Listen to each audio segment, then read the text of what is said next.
मनुष्य की सबसे बड़ी दुर्बलता क्या होती है? सोचिए।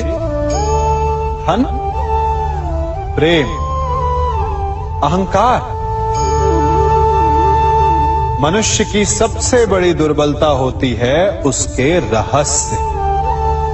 चाहे आप कितने भी शक्तिशाली क्यों ना हो, कितने भी प्रबल क्यों ना हो, परंतु उसके रहस्य उसके नाश की चाबी होती है। इसलिए यदि प्रबल रहना है, शक्तिशाली रहना है, समर्थ रहना है, तो अपने रहस्य को किसी को भी ना बताएं, ना मित्र को और ना ही शत्रु को, क्योंकि समय पड़ने पर कब कौन शत्रु हो जाए ऐसा कहना संभव नहीं। विभीषण को रावण के अमृत कुंड का ज्ञात था, इसीलिए प्रभु श्री राम रावण का वध करने में सफल हो सके। इसलिए उचित यही है कि आप अपने रहस्य को स्वयं तक ही सीमित रखें। मनुष्य का मन बड़ा विचित्र होता है, कल्पना में ही विकास करता है, संपन्न भविष्य का स्वप्न देखता है और कल्पना में ही जो नहीं हुआ उससे भय खाता है। और यही भय मनुष्य का सबसे बड़ा शत्रु है। हमारे भविष्य के मार्ग में, हमारे आनंद के मार्ग में सबसे बड़ी बाधा है। अब आप लोग मुझसे पूछेंगे कि इसका तोड़ क्या है, भय से मुक्ति कैसे पाई जाए? तो ये प्रश्न आप स्वयं से पूछिए। तनिक सोचिए, जब आप एक सुंदर भविष्य की कामना करते हैं तो उसे पाने के लिए आप परिश्रम करते हैं ना? ठीक उसी प्रकार भय से मुक्ति पाने के लिए आप उससे लड़ जाएं और उसका निवारण आपको स्वतः ही मिल जाएगा। इसलिए जब भी भय आपको सताए तो उससे भागे नहीं, उससे घबराए नहीं, क्योंकि भय का काम ही होता है आपको भयभीत करना। इसलिए जब भी भय आप पर आक्रमण करे तो आप भी उस पर पहले ही आक्रमण कर दें। हम सब मित्रों के साथ रहना चाहते हैं, शत्रुओं से दूर रहना चाहते हैं। क्यों?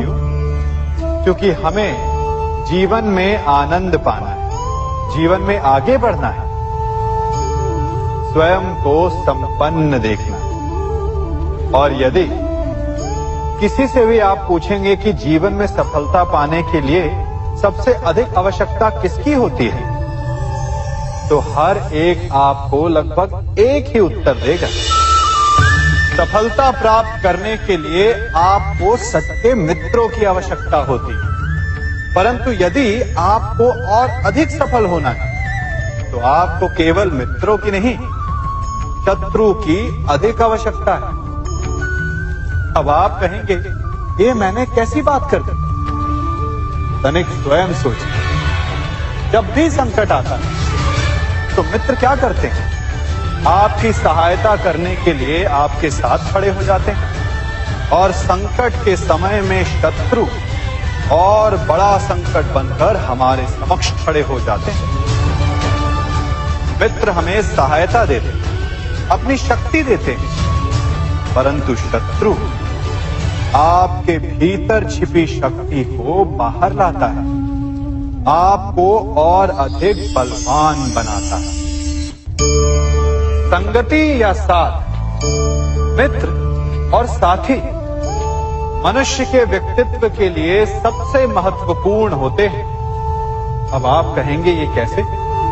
मनुष्य अवश्य अपने व्यक्तित्व के लिए उत्तरदायी होता है, परंतु मनुष्य संगति में ना चाहते हुए भी उसका व्यक्तित्व संगत की भांति हो जाता है। इन पात्रों को देख रहे हैं,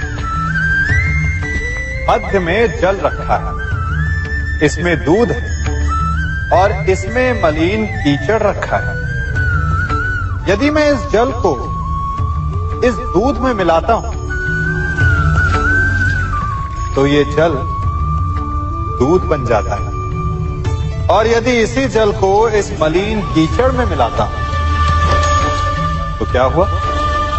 ये जल कीचड़ बन गया। ऐसी कोई युक्ति नहीं कि जल बिना घुले मिले दूध या कीचड़ में अपना अस्तित्व बनाए रखे या उनसे अलग रहे। और ठीक ऐसा ही मनुष्य के जीवन में भी होता है।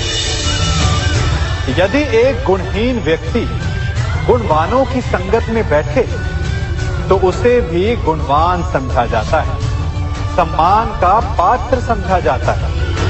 और यदि एक गुणवान व्यक्ति गुणहीनों की संगत में बैठे तो उसे भी तिरस्कार मिलता है। इसलिए अपने जीवन में सदैव संगति सोच समझकर सावधानी से चुनिएगा। कभी खेत में किसी किसान को खेती करते देखा है? वो उसे सींचता है, उसे जोतता है, पशु पक्षियों से खेत की फसल की रक्षा करता है। परंतु एक बात का वो सबसे विशेष ध्यान रखता है कि कहीं खेत में खरपतवार ना उग जाए, क्योंकि एक खरपतवार खेत की सारी फसल को नष्ट कर सकती है। ठीक उसी प्रकार यदि वंश की कोई संतान खोटी निकल जाती है तो वो समूचे वंश का सर्वनाश कर देती है। इसीलिए संतान के लालन पालन में विशेष ध्यान देना आवश्यक होता है, क्योंकि संतान वो फसल होती है जो वंश के आने वाले समय को महान बना सकती है या फिर वंश का पतन भी कर सकती है। मनुष्य भी बड़ा विचित्र प्राणी है। अपनों से नीचे के स्तर के लोगों को वो हे दृष्टि से देखता है, उनका उपहास उड़ाता है, उनसे बार बार कहता है कि तुम्हारा कुछ नहीं हो सकता, तुम भविष्य में कुछ नहीं कर पाओगे। जब मनुष्य के पास धन संपत्ति मान होता है तो वो दूसरों का आदर नहीं करता, परंतु वो एक बात भूल जाता है कि उससे भी अधिक शक्तिशाली कोई अस्तित्व में है, और वो है समय। काल काल अपना चक्र कब बदलेगा ये कोई नहीं जानता। समय अपनी करवट कब लेगा ये कोई नहीं जानता।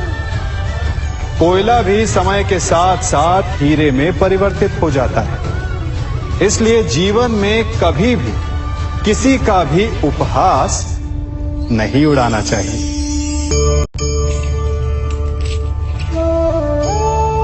बड़ी विकट समस्या है। मुझे स्मरण ही नहीं हो रहा कि इस गुच्छे की कौन सी चाबी इस ताले को खोलेगी। बड़ी देर से प्रयास कर रहा हूं, परंतु ये ताला खुल ही नहीं रहा।